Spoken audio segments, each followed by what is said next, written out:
Hello, everyone, and welcome back to Big Ten Under 10 on the Hoosier Network. I'm Graham Nash, of course, with Adam Oppenheim. Happy to be bringing you results from women's sports. There's only two sports to go through for this episode, and as per usual, we will start on the hardwood with some women's basketball. Let's get you the scores from the last week of action.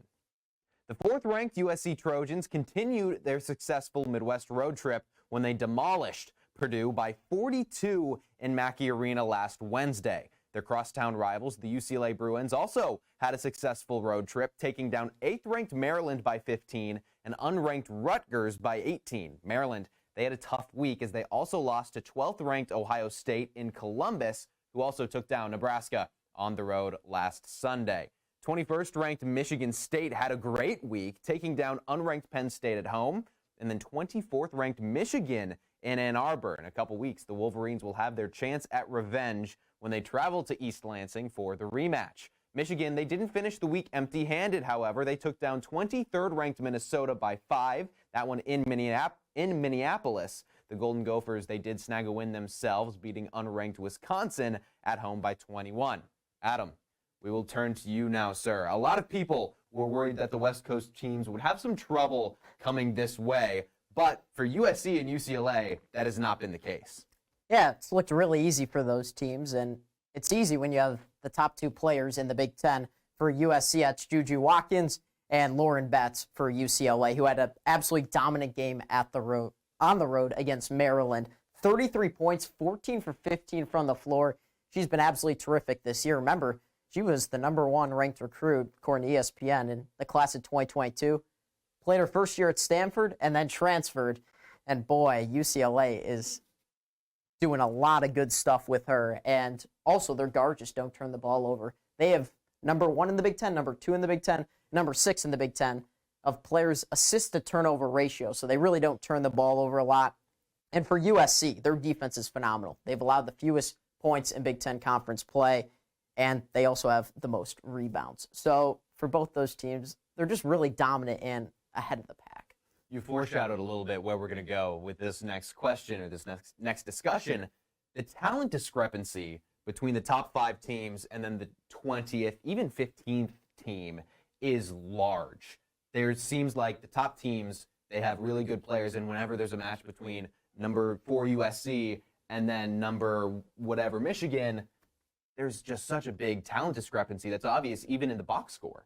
Oh, absolutely. It's really difficult when the best player on the court is on the opposing team, which USC and UCLA, they're always going to have the best player on the court. But the problem is their team surrounding them is also really good. So it's really difficult to stop both these teams. And you look at a game, let's go to a different conference, South Carolina, LSU, the game they played the other day. You can't really see any Big Ten teams competing with those teams except USC and UCLA. Now, Ohio State's ranked high. Maryland's been decimated by injuries. Michigan's been all right this year. Indiana's been okay. But I just don't see in a neutral site game, I'll take USC and UCLA over every Big Ten team. Yeah, and you mentioned where we're going to go with this last question. Maryland was one of the hottest teams in the conference to start the year out. But, man, the injuries have just brought them down every step of the way. Yeah, and it starts with Bree McDaniel because that's the big one. Out for the year with a torn ACL. That was in the ranked game against Texas. And then Cheyenne Sellers day-to-day with a knee injury. And she was the leading scorer for Maryland last year. And Kayleen Smikle is having to do just a ton of heavy lifting on this Terps team. And Bree McDaniel was maybe the best shooter on the Maryland team last year at 38.5%. And now you're needing younger players to step up, which is extremely difficult. It doesn't help that once Bree McDaniel went out, they faced Texas, Ohio State, and UCLA, and 0-3 with Bree McDaniel fully out of the lineup. So their schedule is going to get a little bit easier. But in terms of making a deep run, the injury to Bree McDaniel really hurts the Terps, and then hopefully for Cheyenne Sellers and Maryland fans, she can be back really soon. Yeah, Maryland, they've been ranked 8th for quite some time, but with those injuries and the results they've had recently against those ranked teams, Absolutely. might be fallen soon for the Terps. We're going to finish our day off today by bringing you results from women's swim and dive. Without further ado, let's dive in. Unranked Rutgers took down unranked Fordham last week, 187-108.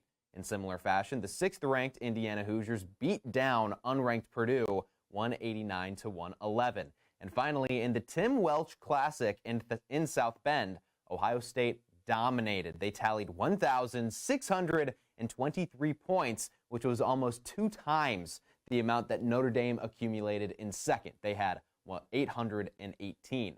The only other Big Ten team in that field was Wisconsin, and they brought up the rear with 50 points. And that is going to wrap up today's show. Thank you so much for tuning in. Big thanks to our producer, Colin Dusick, and teleprompter Henry Thuss for making this all possible. Be sure to subscribe and follow us on Twitter and Instagram at B1G_under10. And come back next week for our next episode of Big Ten Under 10.